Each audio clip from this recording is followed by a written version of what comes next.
Good morning, everybody. It is that time again. It is Date Morning Live. I haven't decided yet. Super excited to be here. I'm feeling exceptionally energized, pumped. How about you, Chris? Oh yeah, no, I feel really good, really refreshed. We'll tell you why here in a second. But yesterday was the very first Girl Scout cookie booth, and I was feeling exceptionally tired and worn out, standing on my feet for 4 hours at the booth, playing chauffeur for Yaya as the boss of her own little entrepreneurial program with Girl Scouts. So it was really good, but I was really tired. But this morning got me in a great mood. I feel refreshed for many, many reasons. So for you guys that are new, Chris and I we do a morning date every morning.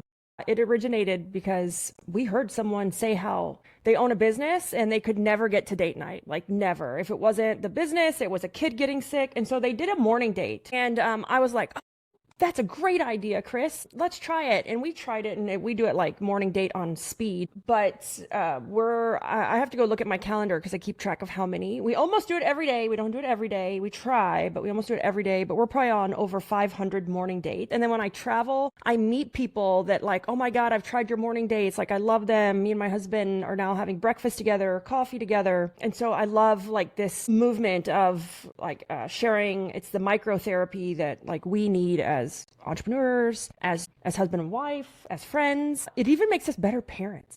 So much. Because there's more alignment. We don't have a topic today, so if you guys are new, it's just coffee and conversation. It is like real talk, life unfiltered, and if you know Libby at all.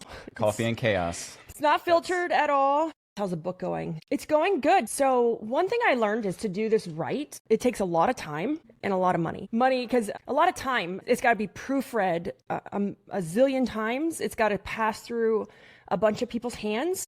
So it's currently in draft, being reviewed by the writer of Buy Back Your Time, Paul. Mm-hmm. So Paul is currently reviewing it. He was the ghostwriter for Dan, and it's under review. I'm nervous because we worked with him to write it, but he's reviewing the first draft. Which means that there's going to be words on paper that is like the stamp for what's to come, that living legacy away. No, and I was doing all good and trucking along through the process until I was at a thing with Dan, and he had said to us, a few of us in his group have written a book using the same people that he used. So I'm using the same publisher, I'm using the same writers. And he said to us while he's standing there, and it's a small group of people, he's like, once you do this, you can't delete it. You can't erase it. It's put in the world, out in the world forever. And I was like, oh my God.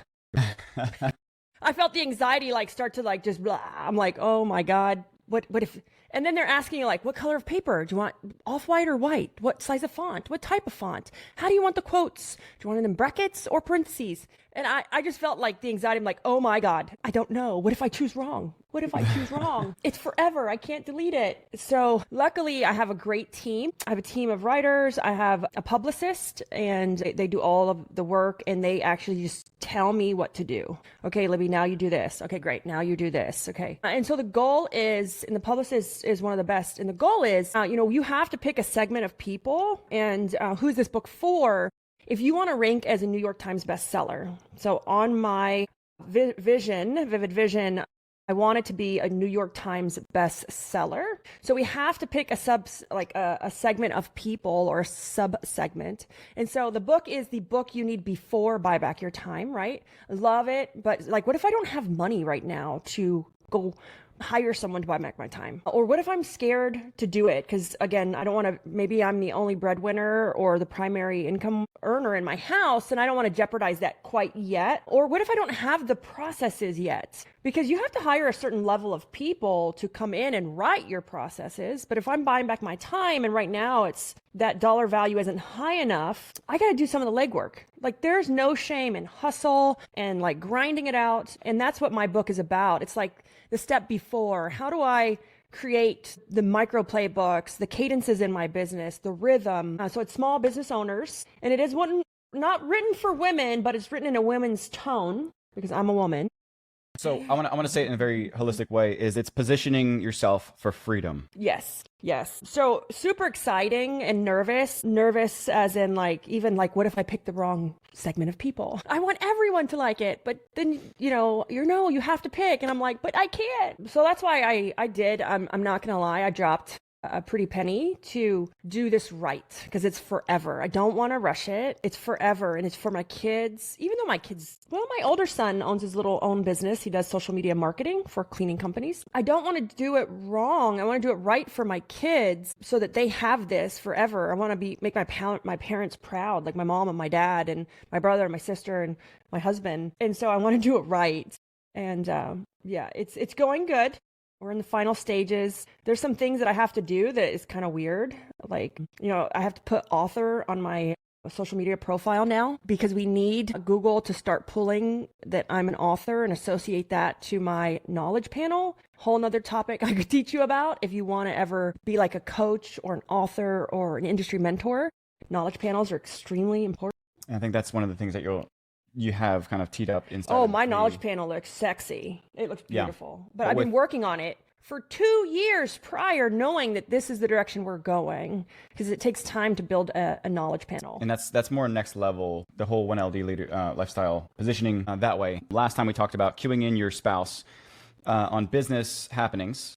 It was the 10X mindset. It was the 10X mindset. What was it? It was 10X mindset with 10X accountability partner as well. Mm-hmm. Yeah. So great. I loved it. Mindset and philosophy or psychology is something that I love and I love to talk about. Sometimes it's boring, but it's just something I'm really passionate about, because if you can figure out people, if you can figure out yourself, then you can pretty much figure out the rest of the world. So what did we do this morning to figure out ourselves? So we had a virtual chakra session.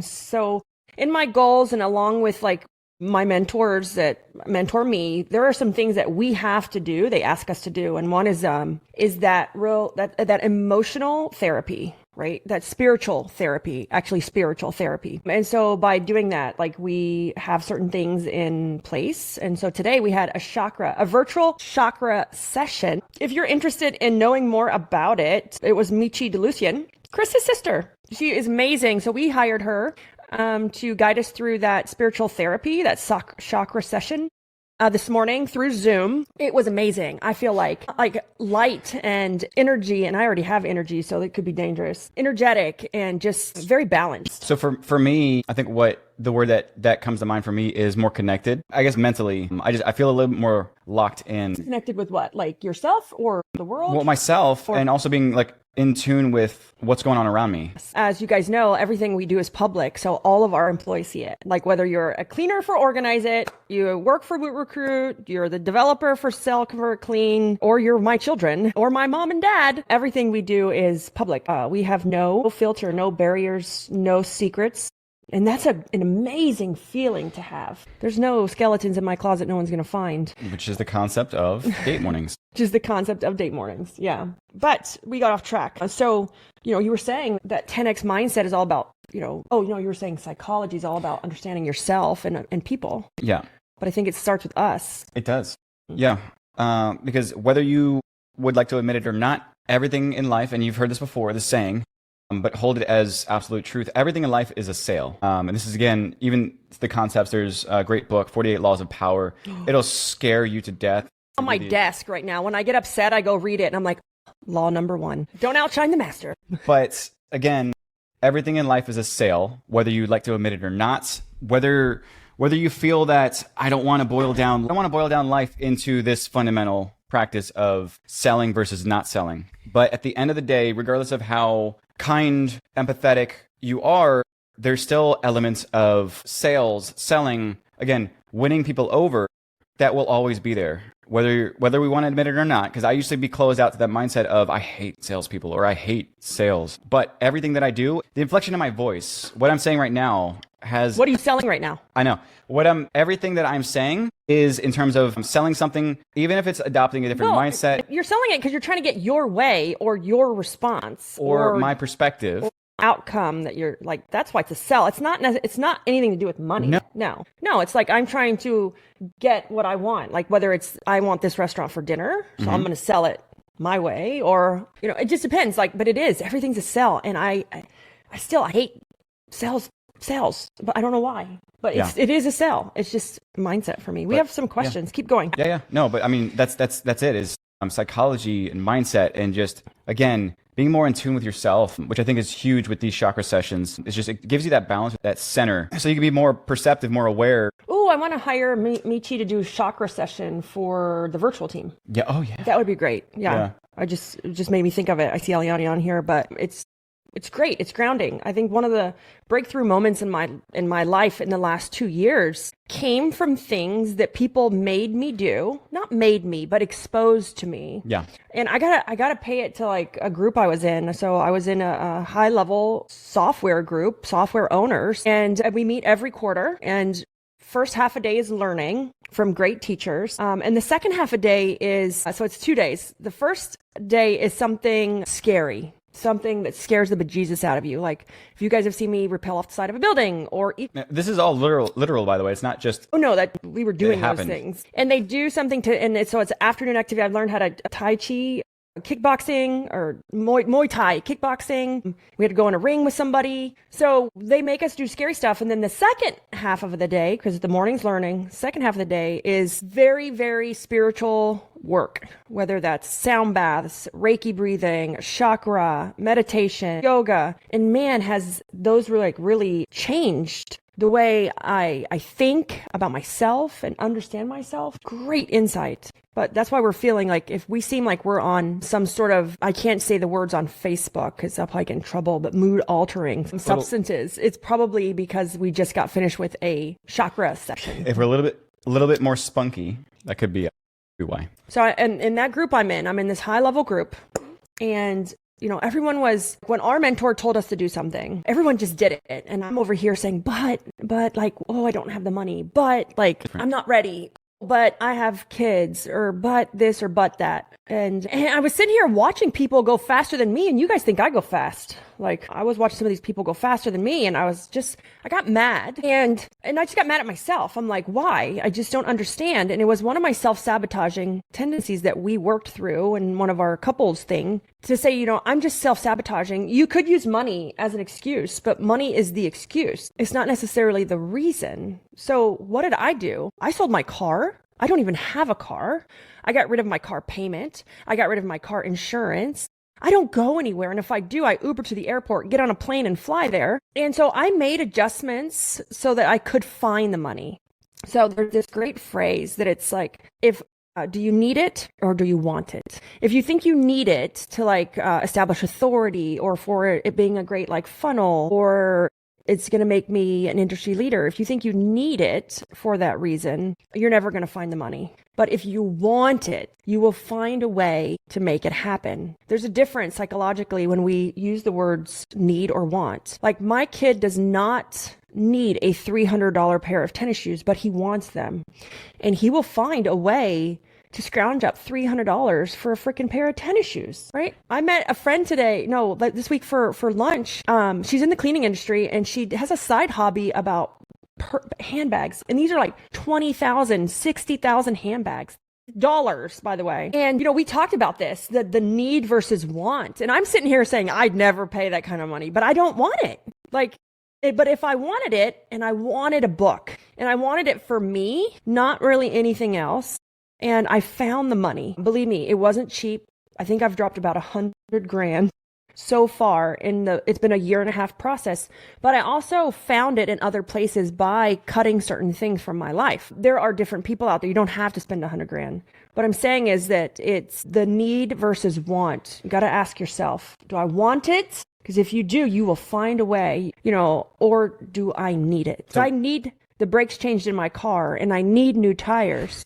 Right? Like that mindset, but I don't feel like doing it right now. There's a lot of things we need that we put off and we don't do. But when we find something we want, it doesn't matter how much it costs. Yeah, because fundamentally, and we talked about this last week in our date morning, if you want to recap on that, but need is based on fear. Want is based on desire. And just as you guys know, desire is a much stronger pull than it is with fear, because fear you want to kind of pull back or retract, step away from. And desire, you're talking about, let's just say caffeine, sex, other things. It's one of our strongest drivers. And so anchoring those things to desire is going to get you a lot further than it is through the basis of necessity. Yeah, one of my favorite chapters in Think and Grow Rich is sex transmutation.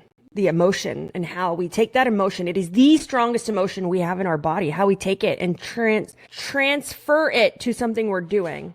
And I actually learned that through when I go live, that emotion, how do I transfer it so that when we are live or I'm teaching in front of people or on stage, I take that emotion with me to make myself a better teacher. Very empowering. Like I never thought that would relate, like when I was reading that chapter, but it's like, wow, this is amazing. This is like and I will say this right now is, I know it sounds crazy right now without context. Sex transmutation, the concept of feeding off of that desire or that anchoring to a desire will bring you very close. It's like the gateway to what you call, some people call it flow, some people call it Zen, some people call it like that pure state of intention. It will be that gateway to that purest state. And with that comes extreme clarity, extreme, I want to say like progress or momentum, forward progress, future focus progress. And so, that's why, I've spent so much time learning in the book process. So we're going to go back to the book. Oh my God.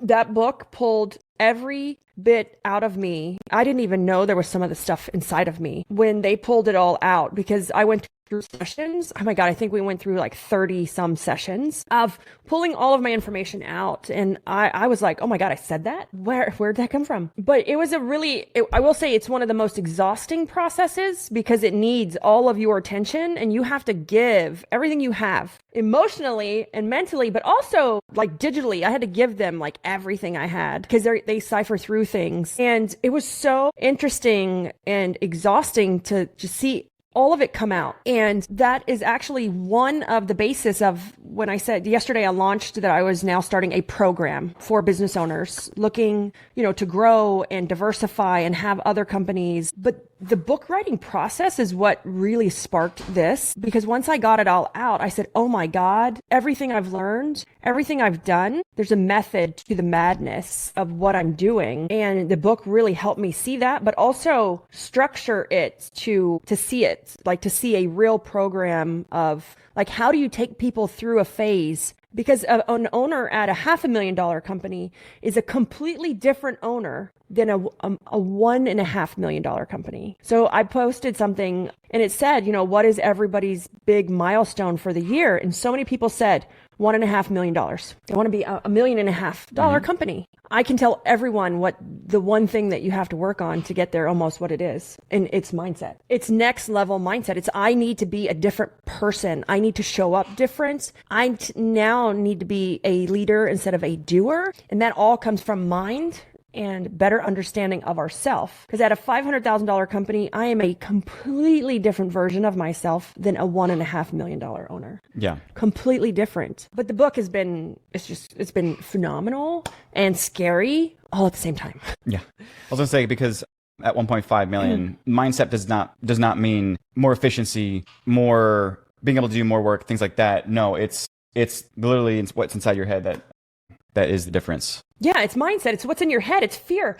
And that's why that group that I'm in, when we meet quarterly, and here, they won't tell us what it is, right? They don't tell us what it is. They just tell us the proper clothes to pack. So one time we went and they said, bring a bathing suit. And we were like, oh God, what are we going to do? And they had trained us. They had Navy SEALs come and train us on how not to drown. Right? Because it's fear. You have to control yourself. So what they do, they tied our hands together after they trained us, tied our hands together and threw us in a pool so that we could learn how not to drown. Now, granted, we could have stood up tall because we weren't in a pool deep enough, but it was the whole point to stay down and how do we control our breathing and our mindset so that we don't drown. And it was scary. It was probably scarier than rappelling off the side of the building, but it was on purpose and it was controlled and you were putting yourself in those situations. It's mindset. The stuff that happens at $500,000 is 10 times harder and worse, but not different. than at 1.5 million. It's just that, do you have the mental capacity to handle it? Love that topic. So one of the great things that we're going to do in our program that I'm doing is that I'm bringing in coaches, I'm bringing in experts for you to meet and then hire if you want. It's not all about me because I don't have all the answers. It's about me bringing everything together that I know that we need to get to the next level. Yeah. And Michi's one of the people I will be bringing in on a higher level when it comes to mindset. So love that. And we had another question, I think. Yep. My son runs our Organize It social media, and he's very, very meticulous at his craft, and he only takes a handful of people because all of our posts are individual to our company, and they're not cookie cutter. I was going to say he learned everything from his mother, but he didn't. It's funny, our son, he's 26 and he lives on his own. He lives in Oklahoma, and he was renting a house with his friend and his best friend from high school. They were renting a house when he still lived here in Florida, and him and his friend had a deal, right, of how they took care of the house. They split the cost. And they were getting ready to move out because the lease was ending and he was going to move to Oklahoma. And so they had to prepare the house for their deposit. They wanted their deposit back. And I'm proud of them. They were both in their 20s, they had the house for 2 years. So I think they had it when they were 22 to 24. They got their deposit back. 2 male, 22-year-olds living in a house by themselves. They got the deposit back and they were preparing the house. And so Logan, his roommate, was doing all the handyman stuff, like patching anything, painting this. Oh, they needed to fix the closet door. And I said, Billy, what are you doing? He goes, I'm cleaning, Mom. I'm cleaning the house. I'm in charge of cleaning and making sure everything's clean and ready for the move out. He goes, Mom, that's like the only thing that you left me with. I don't have any handyman skills. I can't help repair the house. All I can do is clean it. And I'm like, well, that's rare for a guy. So good job. He knows how to clean. So I just thought that was funny that's the one thing that we left him with as an adult was really good cleaning skills. Anyways, so, but we've had, I will say, I didn't have the best week this week.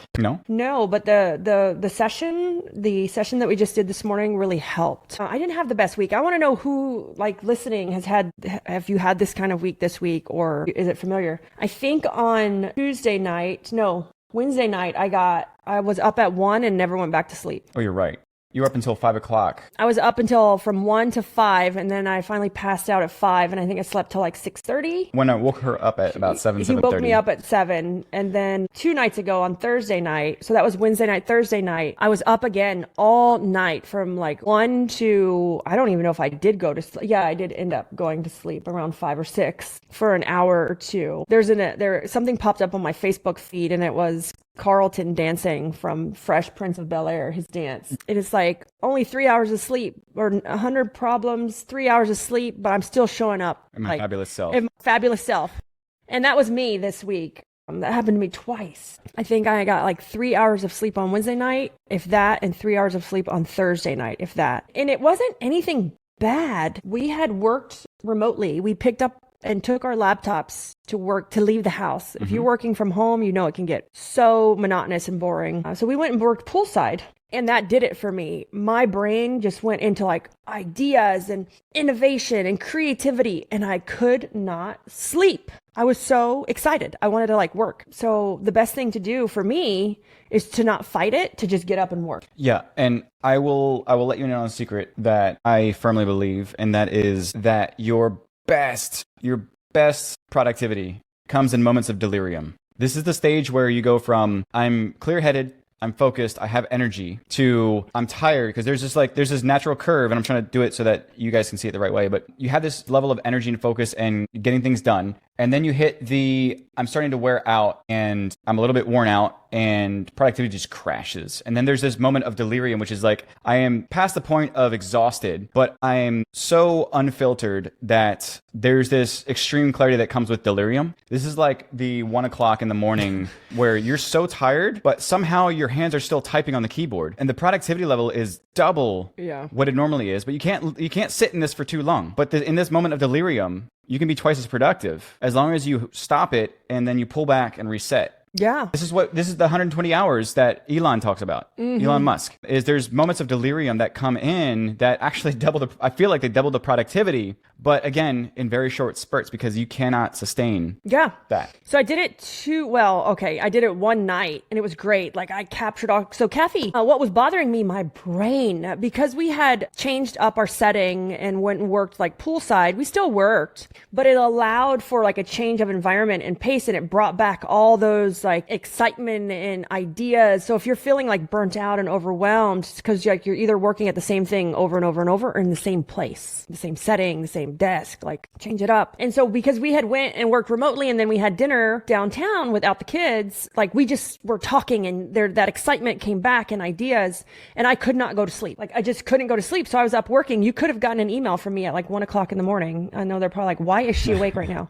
Nothing was bothering me except for the fact that like I felt like if I slept right now it would be a waste of time. And so that was Wednesday night. And then Thursday night was a whole different reason why I couldn't go to sleep. It was, so, we talk about our health journey a lot here, and I have severe allergies. I have an autoimmune issue that causes really bad allergies to certain things. And being on our way of eating, right? It has subdued all of them. Like I don't have to take medicine. I'm great. Barely bothers me. But if I come into contact with something, it can trigger it. So like on Thursday night, I was dying because I couldn't breathe and I had to break out the medicine, and then the medicine made me feel bad. And then that's why I couldn't sleep on Thursday. It was not fun. It was no innovation going on. It was just couldn't sleep because I couldn't breathe. Just trying to survive. I was trying to not die in the middle of the night while laying down. Yeah. And I think it was because we were clearing out some brush, and we had honestly, it was a great fire, but we ended up having some brush and burning that. So probably a little bit of that coming in contact with.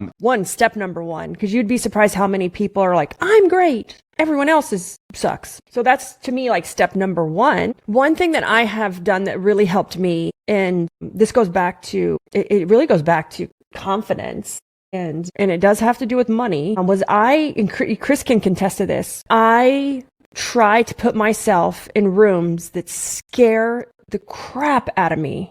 Like my first one was probably like Jonathan Potoshnik. It was all lawn care guys. It was all dudes. I joined his elite group, and it was probably like $1,200 a month to be in this group. He only had 25 people. And I looked up to him so much because he was the first person that I'd really ever met that owned a software, because he owns Service Autopilot. He used to.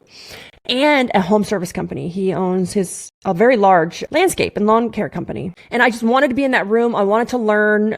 You had to hit a certain revenue level to get in. And I just wanted to be there. But it made me uncomfortable because one, it was a lot of guys, and I love all those guys. They have actually turned into some lifelong friends. And it's like next level, pushing me out of my comfort zone, holding me to a higher level of accountability. And then I joined the Dan group.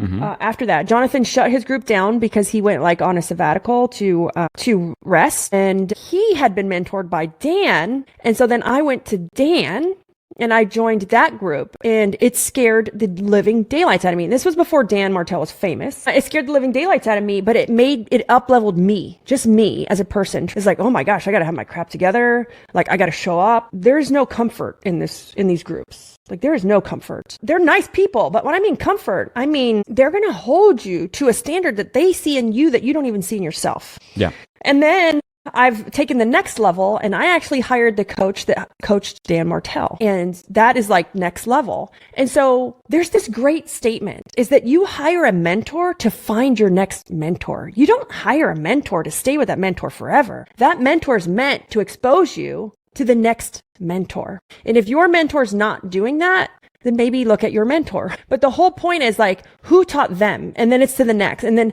every, the new group I'm in, the guy that taught Dan, he made a really powerful statement. He goes, it should last 3 years. Like you should get what you need in about 3 years. And then you're looking for the next thing, right? And if maybe the group doesn't have that, then you have to leave, or you have to find the next mentor, because you can only take so much from one person. Right? There's only so much to learn. And so I keep chasing the mentors of my mentors. And I'm like, I want to hire them. Now, here's the thing. It's extremely expensive, like extremely. What I pay for one of the groups is probably what somebody makes annually. Probably, and I'll say this, probably what a lot of people make with revenue in their company as well. Total for the groups I'm in, probably. For one, you're looking at $60,000 to $80,000. But I didn't start there, right? I started with like, oh, I saw this group, I like them. And then like, okay, who's teaching them? Yeah. All right, now I'm going to chase that. And then now like, who's teaching that person? And then I started to then hire these people because I'm like, I love how they do this, but where's the source? Where's the source? Where's the source? Yeah. And so, yeah, and that's a great point, is having some of the groups kind of have this, they're just there to be there, as opposed to there to force you into growth, force you into the next you, which I think is missing from a lot of things, because it's really hard to accomplish, is finding a way to practically get somebody to move from where they currently are to a better version of themselves. And these groups don't happen if there's 500 people in it. Right. These groups don't happen if there's 2,000 people in it. These groups happen when there's like 25, 50 people. High level of accountability, because it's personal. It's like, I'm going to call you on your crap if you show up again and you complain about the same thing. I'm like, that happened to me in one of the groups, and they're like, Libby, stop complaining. You've been griping about this for 3 months. Do something about it or shut up. And I was like, help me out. I was like, oh my God, but that's not going to happen in a group. Now there are places for groups of 2,000 and 500 and 1,000 and 20,000. But I'm talking about such high level of accountability, and they know you and they know what you're hiding behind. They can call you on that crap. And that's exactly the concept of mastery, and the idea of 10,000 hours is, at a certain point, the amount of training and refining, one is your innate talent, and two is your skill sets of what you currently know, is at a certain point, there's that glass ceiling, and we've all heard it before, is there's a certain point where you hit this glass ceiling and you have to break through. But the problem is that a lot of these larger, more generalist type of groups won't allow you to have enough pressure to break through that ceiling, because at that point, you've maxed out the ability to refine your skill set, refine your innate talent, because you then need to start all over with a brand new set of skills or a brand new set of talent to refine and perfect. It's like you've grown 80% and you are really locked in, but for mastery, it's that in that 20% into that 5%, that is really going to take you to the extreme where you don't see, again, law of diminishing returns is you don't see the output of results as easily as you did with the first 80%. You now need to perfect the stuff that doesn't feel like it's worth perfecting. And that's where these smaller groups come in, because they will force you into that, perfecting the things that you don't feel are going to lock you into the next level. But it will take that, what is needed to break through that ceiling where you can't get it elsewhere. Yeah. And one thing that, as I was explaining this, listening to Chris talk, I don't think this can be done with one-on-one coaching. I do one-on-one coaching for the cleaning industry, but I'm looking back at like, how did I do this journey? How did I map it out? How much money was I willing to drop? And believe me, when you pay attention. Like one of the groups I'm in, I'm like, I pay so much money. I'm like, oh my God, you better do this crap. Everybody better show up. And you actually get fined by not showing up. They charge you $500 if you don't show to the meeting. They have your credit card on file. They don't play. But that's how you achieve next level, like leadership in you and what you're trying to achieve and what you can actually achieve. But I don't think that this can be what I'm trying to explain for up-leveling leadership in yourself.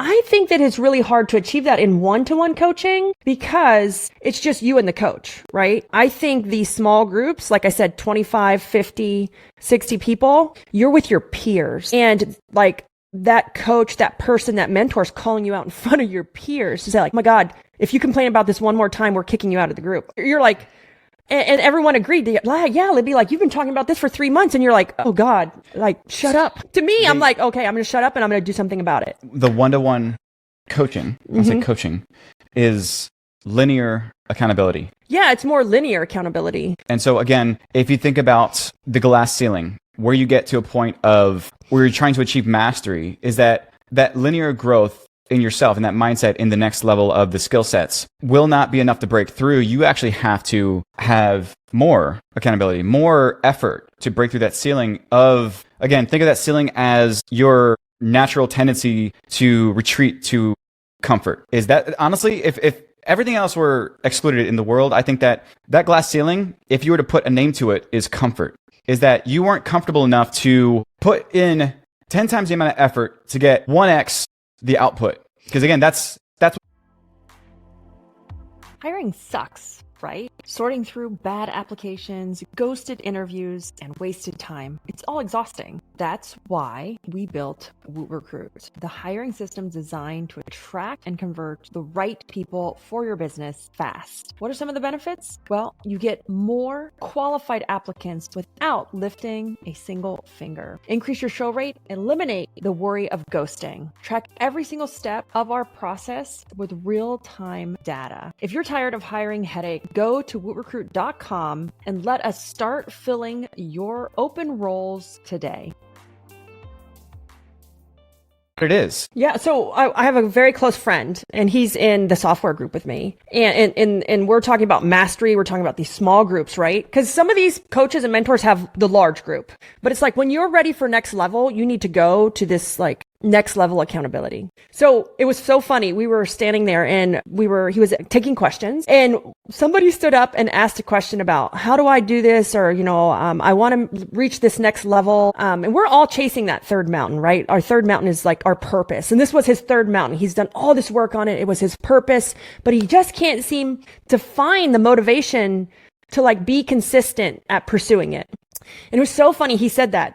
And our mentor just like ripped him a new one, like said, if you don't do this and you don't do this every day, I'm going to check and I will kick you out of this group. So don't come back here and complain that you can't find. It's because you either don't want it or because you know how to do it. I've taught you how to do it. Either you don't want it or it's not your true purpose. And it was funny because and he said it in front of all 25 of us, right? And afterwards we went to lunch, and he was so funny that my friend who got up and said, like, I just can't find like the motivation to do it consistently. He goes, I knew the answer. I knew it. I just needed him to call me on my dookie, on my, what? I needed a kick in the butt. I needed someone to just say like, stop making excuses. And it's funny because now he's consistent. We're friends on Facebook, and I'm always liking his posts because he's doing it consistently every day because he doesn't want to get kicked out of the group for lame excuses. Yeah. And speaking of people who are always trying to push to the next level. It's our 11 o'clock alarms. Yep. That's my 11 o'clock alarm to protect Libby at all costs. Protect me from myself. If we didn't make you cry, we didn't do our job. No, and I think that you're not ready for it though. And so when so I had a coaching person, they're not a customer, a coaching friend. We were in a session and he's like, Libby, I know there's more. I feel it inside of me. He goes, it's not just cleaning. I don't know what to do with it. There's more to my capability. This is not filling my bucket no more. He's like, there's just so much more, and I can feel it, but I don't know how to pinpoint it. When you have that feeling right there, like there's more, but I need to up-level me. That's when you guys need to go pursue that next level of accountability. Because I think we need the groups to come in when we're working on processes and sales and like it's great for that. But when you feel inside of you that there's more, and this is not actually your true purpose, like you love your company, but there's more in there, that's when you need to go chase that next level. The groups that like, if I don't show up, it's $500 charged on my card. You make sure your butt shows up early. When that happens, that's when you should start chasing that, because the larger groups won't fulfill that, right? It's the community's great and the processes and systems are great. Don't get me wrong. I love processes and systems, but there is something missing that still lives in there. And that's when you have to kind of go find that next level mentoring, next level coaching, or just next level exercise. Like maybe you don't even need to hire a coach. Maybe you need to have some spiritual therapy. Because that's where it goes from, if you're catching yourself in that rut and that feeling. But if you stay in the mindset of just talking about it, and I want to say this real quick, is if you feel like you're just seeking out other peers to just talk about it, you will stay exactly where you are as long as you are just talking about it. I was mortified when they said, Libby, stop complaining about this, do it, or please leave. I was like, oh God, I'm just talking about it. I'm just complaining. Like, do something. One of my grandma's sayings, it's time to piss or get off the pot. I could get banned from Facebook soon, but that's like literally the saying. It's time to do that or get off the pot, because you're just sitting there. Yeah. And my grandma was an old, fun country lady. Man, I remember as a kid, she'd ask me to give her a Pabst Blue Ribbon and a cigarette. And I didn't even know what that was at the time. And it goes to show you how old Pabst Blue Ribbon is. But it's one of those things where if you're feeling that way, and that's the way I felt, and that's why you might see this evolution of change like in me or in Chris, because I invite Chris to come with me. We talked about this on the last morning date. Hey, I just signed up for this group. They'll let you in. You're on my team. And I'm like, if you want to join, sure. And that's how I bring my whole team. Eliani, she's in one of the groups that we're in that's part of the software of Dan Martell's SaaS Academy. She's in there as my head of customer success.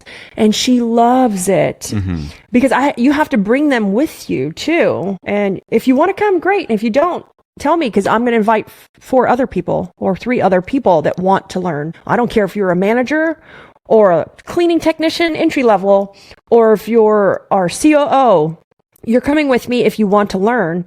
And if you don't, that's fine. Just let me know so I can invite somebody else. It's that alignment, that vision. Who is going to be there with you to drive you? The second you say, just let me know, because if you don't want to, I'm going to invite somebody else. Whoa, they're like, wait a minute. Wait a minute. What do you mean? You're going to somebody else? Yeah. How do you shut that fear out to take action? I have a suggestion. Do you have a suggestion? So I do have a lot of personal thoughts, and I want to be a little bit more bold in what I think about myself, but you go ahead first. Okay. Teresa, the way I've learned and the way they've taught me is to do scary things intentionally and controlled. So that is why I say, okay, we're going to throw you in a pool with your hands tied behind your back. Try not to drown. Rappel off a 475-foot building. Eat fire. So I feel that doing things that scare us intentionally, setting it up to do it on a certain cadence regularly, teaches you how to face fear. Face the fear. It teaches you how to breathe through it. It teaches you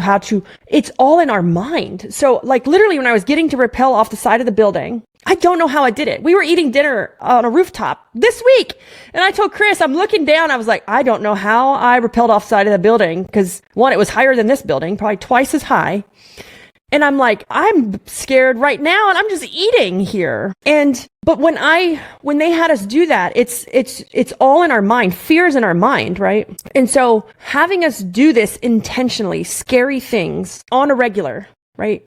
I learned that it's all in my mind and I can talk myself through it and breathe myself through it, right? So, when I was in Service Autopilot Elite with Jonathan, he did the same thing with us. He would expose us to scary things, not necessarily scary, but adventurous things. Dan does more scary things, adventurous things, to talk myself through it. It's all in my mind and I can sit here and coach myself through the fear to get to the other side. Yeah. And that's the reason why I honestly, I love rock climbing. For that exact reason, is that I am terrified of heights. If you don't know me, I am terrified of heights, but you'll know that I love rock climbing. It's the weirdest thing. I didn't know you were scared of heights. Oh yeah, I did, because when I went off the side of the building, Chris was like, I don't think I could do that. He's like, I'm scared of heights. And I was like, you are? Yeah. No, I'm terrified of heights. But again, I am driven to rock climbing, and that's where I first learned, without knowing it, breath work. And that I was able to, again, because the higher you have of the grades of climbing, the more centered and focused you have to be about every move being as intentional as possible. Because again, you're talking about crimps and little things that are so hard to grab a hold of. I mean, you might go to the gym and you'll climb through and you'll have these big jugs or buckets, things to hold on to. That's not what I mean. What I mean is things that you can barely even pinch with 2 fingers. And you're spread across the wall and you're trying to hold yourself while also looking down to find a place to put your foot. And you're looking down 40 feet down and you're like, oh my God. But it's having to force myself through that mindset to keep this extreme clarity.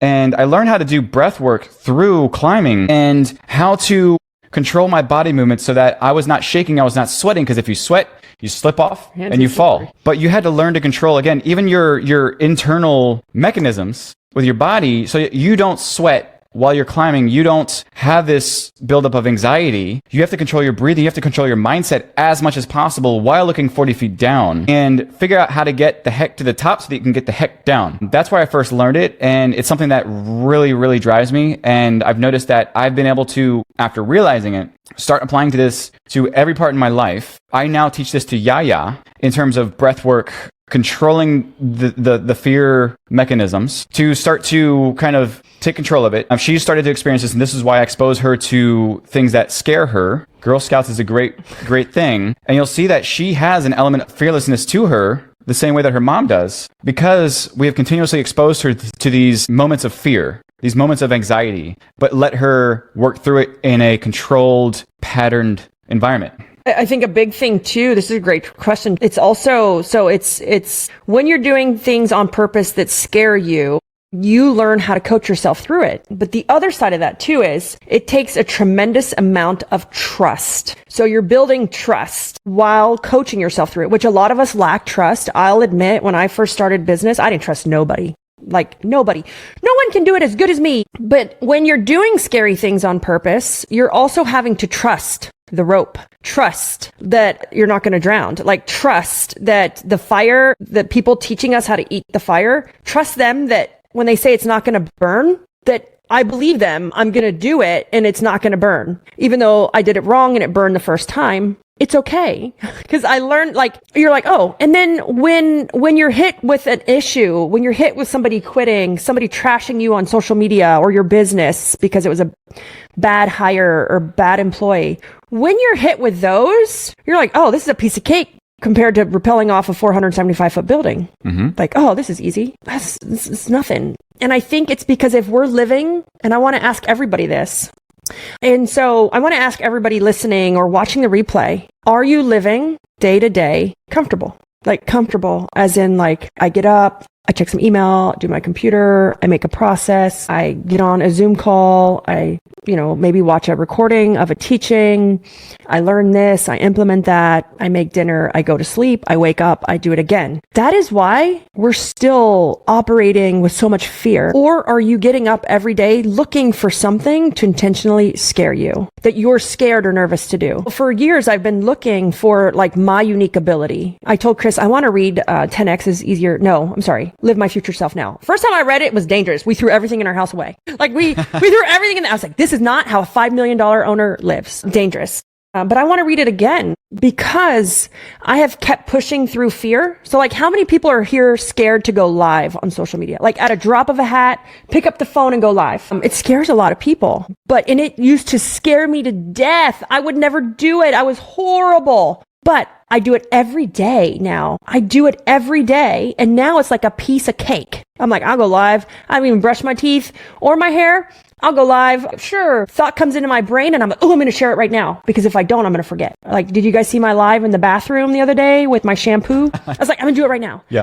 I've been doing it so much every day that now it's so easy. And I thought that was my unique ability, like to be able to like go live or be on video. I'm like, no, that's actually very superficial to say that's my unique ability because now that's become easy. And so everybody here saying me, yeah. And I'm not saying you have to go live. I'm just saying that used to scare me, but I had to do it. For us, we did it during COVID to help our business kind of get through, and I did it with our customers. I was like the information source of disinfectant and like cleaning so that please use us because we need to pay our bills during COVID. And I had to do it. And because we did it every day, my goal was every day. Now it's like, oh, this is easy. But are you waking up doing that? And that's not a true, like, that isn't your purpose, right? To wake up, make a process, watch a module, go on a call, great, cook dinner. No, if you're an entrepreneur, there's so much more inside of you that you have the ability to do because of how we're made and wired. Consistency brings comfort, and comfort is that ceiling that will keep you there. Yeah. And it's just interesting. Like, and it can be anything. An example is like, when I first, I wanted to bring, a Reiki breathing exercise to some of my friends because I was exposed to it from my mentor and it changed my life. Was I skeptical? Sure. Was I scared? I wasn't scared, but I was kind of uncomfortable. I'd never done one. And then when I did it, and I've done it like 3 or 4 times now in the group we're in, and then I brought it to some friends and I was like, hey, I want you guys to try this. And they were all like, no, I don't want to do it. No, I don't like, cause it's supposed to be like, you have like this out of body experience. Oh, I want to be able to control everything. But it's your mind. You can control it. And they're like, no. And I just kind of thought to myself, and this was just a breathing exercise. Even if that little thing like that scares you, do it. At the end of the day, you can control it. Going climbing, does it scare you? What makes you uncomfortable? Because there's a difference between uncomfortable and fear. Yeah. Right? And I think we just first start with what makes us uncomfortable. Like, let me just make myself uncomfortable. Then I can work up to fear. Uncomfortable it's microdosing your fear. It's microdosing. I've never microdosed. I've met a microdosing. We're talking about something else. I've met a coach. I went to a speaker's training, like to learn how to speak on stage. And there was a microdose therapist there. And I was like, I've never heard of that. Tell me more about it. But it's the microdosing we need of uncomfortableness to get to those big scary things. So, for Teresa, you're going to be able to rappel off the side of a building right away, or like do those really scary things, but microdose every day. What can I do to make me uncomfortable so that I can, it's just like anything, like exercise, practice, consistency. I'm going to tell you what one of our employees at Woot Recruit does. I love him. He's one of our management. He's on our management team. I love him. But me and him, we don't work well together because he's very quiet and I'm very like, tell me what you're thinking. But anyways, I still love him. Believe me, that's my problem, not his problem. But he is trying to force himself to do this. And so he's doing social experiments on himself to try to get more while being uncomfortable. And so what he's done is he's like going out in public, wearing things that he wouldn't typically wear to purposely make himself uncomfortable. And not just typically, but things that are completely out of his nature. And he like dyed his hair purple. And he's the most quietest, reserved guy you've ever met. But he knows that if he doesn't get comfortable, being comfortable, that he's never going to grow as a person. So he's like socially doing things to be uncomfortable, like wearing some of the weirdest, like I think he said he dressed up in goth clothes the other day and went out in public so that he got comfortable with people staring at him. Yeah. I was like, that's weird, but it also makes sense if you're trying to get there to the bigger thing.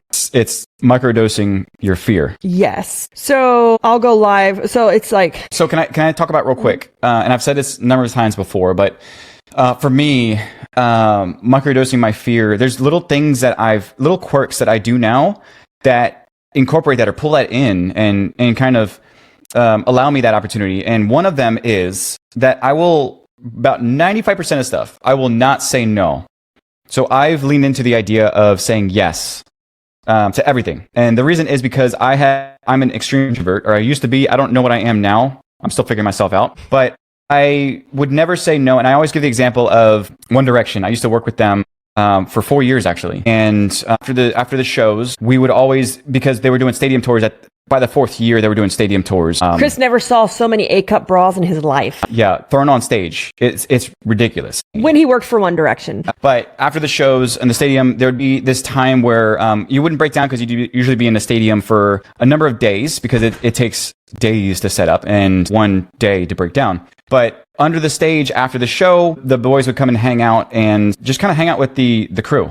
And I remember... Who are the boys? The One Direction boys. So yeah, I know. You said Niall. The boys. They don't know who the boys are. But Niall, I remember him specifically. He was down there and he asked me if I wanted to, again, they're over 21, by the way, at that point. So were you. And so was I. But he asked if I wanted a drink. And I said, I didn't just say no thanks or appreciate it, but no thanks. No. I said, no, I don't drink. And then he was like, okay. And from there, it was just done. But what I ended up taking from that experience was, number one is I put up my wall of insecurity. I said no. I didn't even lean into it. And I said, I don't drink because I don't. But I didn't realize it, but it was an element of self-sabotage because I kept retreating back to this extreme comfort. I had this massive glass ceiling that I could not break out of because naturally I had this anxiety about it. I'm like, why? Just hold it in your hand. You don't even have to drink it. Say yes. What I've come to find out, and after going through that experience and other things as well, I've said no to many other people as well. Dan Auerbach, Black Keys. There's been moments where I said no as well. But looking back at it, that's something that I now take into every single day is saying yes to almost everything, as long as it doesn't put my life in danger to the point that I can't handle it. But I say yes to everything. A great example is actually recently is I asked some thoughts on, I noticed that Aaron was going to the Cayman Islands. Virgin Islands. I'm sorry, Virgin Islands. You're right. And I messaged him and I said, hey, looks amazing, by the way. Have a great time. Just let me know how it is because I'd love to plan something out. eventually. Just would love to know your input. And he's like, we're going to be down here for a whole month. Why don't you guys come down and join us? And I was like, okay, yeah. Let's do it. And so for me as an introvert, it was really hard, but I didn't say no. And again, this is even down to if I walk into the house and somebody says, would you like a drink? I don't even hesitate. I say yes. At first I thought it was selfish. I'm like, I don't want to take somebody's food. I don't want to be a mooch, whatever. But I realized that one is I need to lean into what makes me uncomfortable. But two is I realized that I was doing more harm than good by saying no, because it ended up kind of demeaning or putting down other people when there's no reason to. Well, you were keeping yourself comfortable. I was keeping myself comfortable, but at the same time, I was also suppressing other people. I was pushing other people down because they were trying to reach out and give back or do something. Again, 48 Laws of Power is there's some reason for them to offer what they offer because it makes them feel good inside, because it makes them feel good to help other people. And by me saying no, it actually pushed them down. And it was demeaning to them. And so if I said yes, and I told myself this, if I say yes, I'm not only benefiting myself in helping myself get through things, I also help other people feel better about themselves. And so it's not that I'm being selfish. It's not that I'm trying to be egotistic or take things. It's a work in progress, but it's also helping me get past uncomfortable and another way to help people out. I know this is more long-winded, but how do you stop that feeling of comfort and go into action? I think there's a secret behind saying yes to yourself. Yeah. I mean, definitely there is. And next level to me in any business has nothing to do with systems and processes. It has nothing to do with even your team. I'll be honest. Next level life, mastery, business has everything to do with you, me, us individually. And it's like next level you. It's, I was just reading it. It's Law 25. You have to recreate yourself. Right. And what we don't realize is that every version, typically it happens with a revenue level. And sometimes it doesn't. Mine happens with revenue. Mine doesn't. It does and it doesn't, because I own multiple companies that are over $1 million. So it's not a revenue level in one company. It's a combination. And it's like, I have to recreate myself every time. And Chris can contest to this. It's like, okay, what's the next version of me?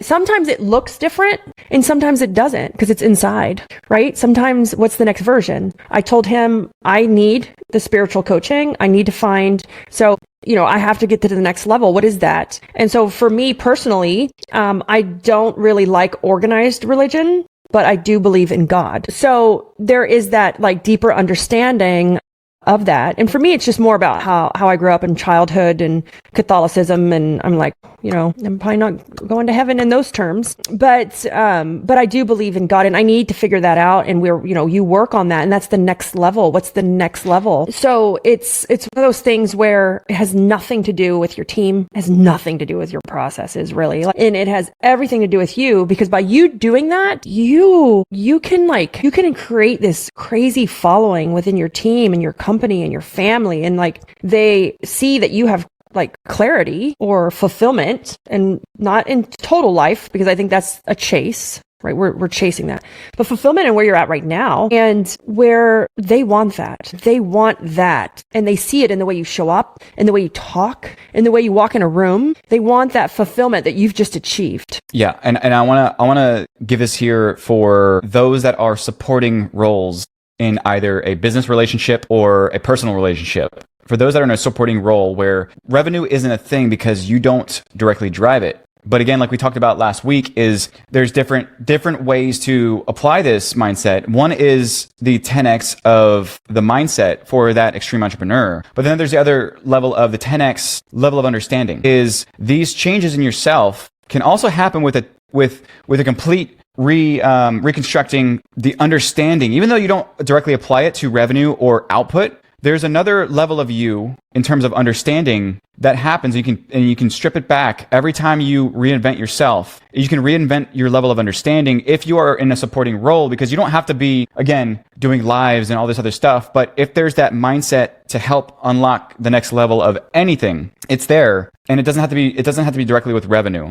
I want to say that this personally is something that I feel I've achieved a number of times, and I want to explain why. It's because I have never owned a company. I have never driven it personally, by myself. But at the same time, I was still able to achieve these extreme levels of accountability, these extreme levels of change, because I had a 10x level of understanding, and I recreated myself a number of times mentally because I was so invested in myself and understanding people and understanding psychology. And this, in terms of preventing that blocker, that ceiling, is I reinvented myself a number of times personally without being involved in anybody else. And this was through learning and reading and understanding myself, so that when it was time for me to start applying it to something, I wasn't starting from zero. I was starting from the next level of understanding about myself, which is the reason why I was able to adapt to a situation much faster than somebody else could, because I had already worked on myself, and there was this potential that was sitting there that was just ready to be utilized. It wasn't that I was starting from zero. I had built up this reinvention of myself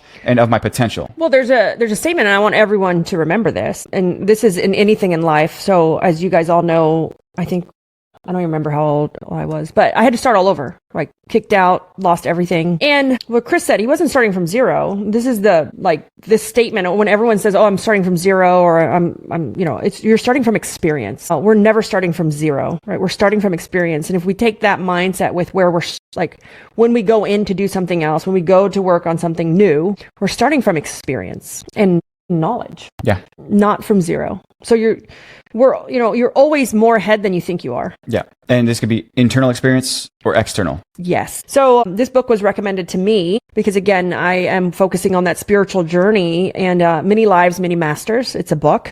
Very interesting. It may not be for everyone, may not be everybody's cup of tea. Very, very interesting. Just when you read it, you kind of like, so many things now make sense. Very good and interesting book on that, kind of that spiritual journey of, self-discovery.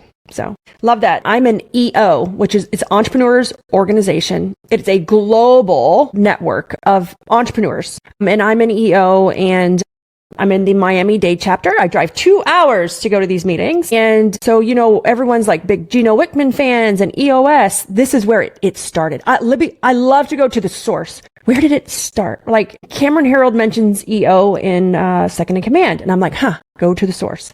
So I've been in EO for 2 years now, and man, EO taught me so much about myself, and to stop teaching. I read this in a book. You should do it. Like, how many speakers and mentors have we seen that they're just teaching me a recap of a book. I'm like, I read this book, versus experience share. And so we get to call each other out in the group when someone starts to give advice versus experience. And we all have experience to share. It just may be at different levels, versus going straight to something you read and you've never tried it. It's so much more powerful to experience share than to just teach theory.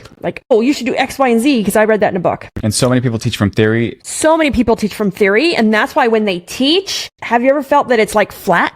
Or there's no emotion in it? Have you noticed that my teaching has gotten much more emotional and passionate? Because I've learned to share from experience versus some great thing I read in a book. Just, it's next level, sharing or teaching. But I love it because it taught me in EO, because they'll call you out. You'll be like, whoa, stop. Gestapo. It's called Gestapo. Don't ask me why. I was like, you're teaching, or I'm sorry, you're giving advice. No advice. You have to say, in my experience, or if I were in your shoes, so that it teaches your brain how to do that. And it was so hard for me because we want to word vomit everything we read, everything we learned. My friend tried this. You can't. It's against the rules. And then this year I somehow got elected to be the moderator, which also taught me how to shut up and moderate. So I've been in 2 years now, and it's been great. It taught me so much stuff. And then it also taught me where did EOS come, the basis, familiar similarities. And then certain things that you read and come into play with, you're like, yeah, it's not entirely EOS, because there's different things that are not included, and they explain that as well. Because it's not just apples for apples. It's entirely different mindset, entirely different framework. Yep, entirely different framework. Some things were taken from it that are in EOS, versus EO was founded like before that. And EO can be similar to like YPO. It's here in the Miami chapter, you have to submit your tax return. You have to be $2.5 million to even be considered. We have 300 members in our Miami-Dade chapter. So one of the largest chapters. It is I think it is the largest chapter in the world. Okay. I think Miami-Dade broke it. I think they have 250 or 240 members, but it's great. It's kind of expensive. I think it cost me I don't remember. I think it's different everywhere. Because again, to get in the Miami chapter is $2.5 million. But I think one of my friends, Corey, he's in lawn care and landscaping. He's the one who introduced me to EO. He's like, Corey and Ted, they're like, you have to join this. And I think for them, they said it was only $1 million and you have to actually submit your tax return. Not sure if it's a regional thing or not. I think it's regional, but I think because Miami, it's much more money. The entry level is a little bit higher, so it's different everywhere. But man, Kathy, that right there, and probably Chris can contest. I kind of shut my mouth now and say, so it's just like, well, I read in the book, or I read blah, blah, blah. Now it's kind of more from my heart and more with passion when I go to teach and speak. Yeah. So it must be a regional thing, or they set their own rules. Yep, I think it's per chapter, and then each forum has their own set of bylaws. I'm the moderator this year, which I don't like it because, but they only picked me because I was the organized one. And, but yes, it is great. I love it as well. And I love my forum members as well. But we'll wrap up. We've been on for an hour and a half. We come on every Saturday. So you guys might notice this or might not, but I have been traveling less and involved in less things. This is my commitment to 2025 is to not travel to speak on stage or to teach. It is to stay put and to coach my own team and to then share with you guys, because when I was traveling, when I was speaking on stage, I realized that all it was doing was feeding my ego, and that we could make a bigger impact if we shared virtually, where we could share with thousands of people, or if I just taught my own team. Crazy theory, but teaching your own team doesn't feed your ego. So my commitment this year is we're much more consistent, and we want to be true to ourselves, our health, our family. And so I actually declined all speaking engagements except for one this year. And that is because, and so I did it at first because it scared me, right? And then I did it at first because it stroked my ego. After it scaring me, then it stroked my ego. And then now I've committed 2025, at least the first 6 months. No travel, no stage. I could help a small room, but if I was more committed to myself and my health and my family, and I shared that through these means, by sitting here, I could help more people. Which is the reason why 1LD lifestyle is so important. And I've also committed this year to working on the 1LD lifestyle, the program that we launched. It's all intentional in the book. So we're preparing for the book. We're building up the Liberty Lucian brand for the book launch. And so I couldn't do all things. I couldn't. So I had to stay my butt home. I would say that the theme for this year would be intention. It's in everything. Travel with intention, doing things with intention. Yep. Because the next version of Libby isn't just doing things because it's on the calendar. The next level of Libby means that even Chris is involved in protecting Libby at all costs from herself and keeping that high level of intention, even next level intention. But I told Marilyn, I said, oh my God, there's nothing on my calendar. I can actually work. There's no training. There's very little on my calendar. It's very intentional. So I'm excited for 2025 because I'm doing less to do more. Yeah, crazy thought. Do less to do more. Hope you guys have a great weekend.